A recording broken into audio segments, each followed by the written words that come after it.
looking forward to a great 2019-2020. The lodging industry looks great. All the pundits are saying that it's going to be a great year in terms of occupancy, rate, and it's just going to be a fun business to be in and fun industry to be in the next 12 months.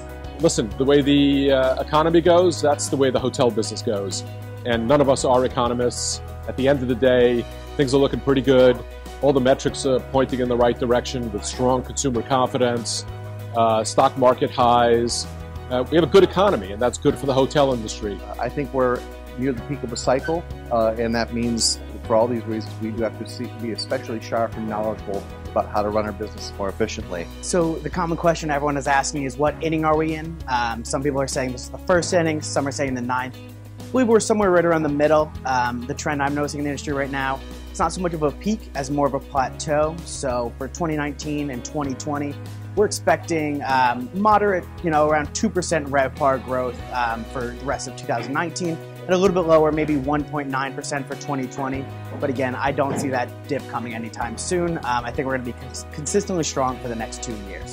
There's a lot of talk about when is the recession going to hit, or is there going to be a downturn. Personally, don't see it happening. If it's going to happen, it's going to be a little further out. Things are running along pretty well right now, and I think it's going to take a lot for there to be a significant hiccup in the growth that we're all experiencing. So we see nothing but positive ahead for the next couple of years. I feel we are at this point, there's a lot of growth, a lot of enthusiasm, and I feel like this enthusiasm is going to stay in the coming year also. It might flatten out, but it will still stay there. Next year is a big election year, so I feel like we'll see a lot of things happening.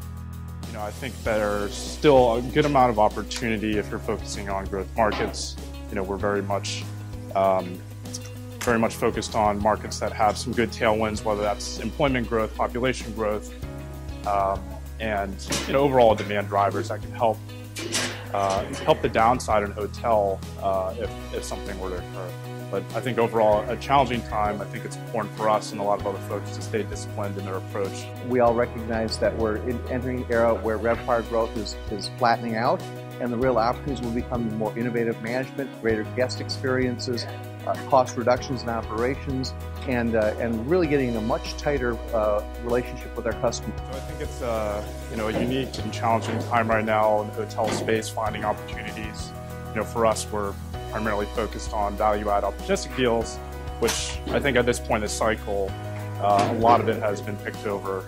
There's no kind of common themes or markets that we generally focus on. It's very idiosyncratic in terms of the opportunities. The bottom line is that RevPAR is going to continue to grow, albeit the growth will decline, but it's still positive nonetheless. That's the most important thing to remember. It's positive RevPAR growth, although it is declining.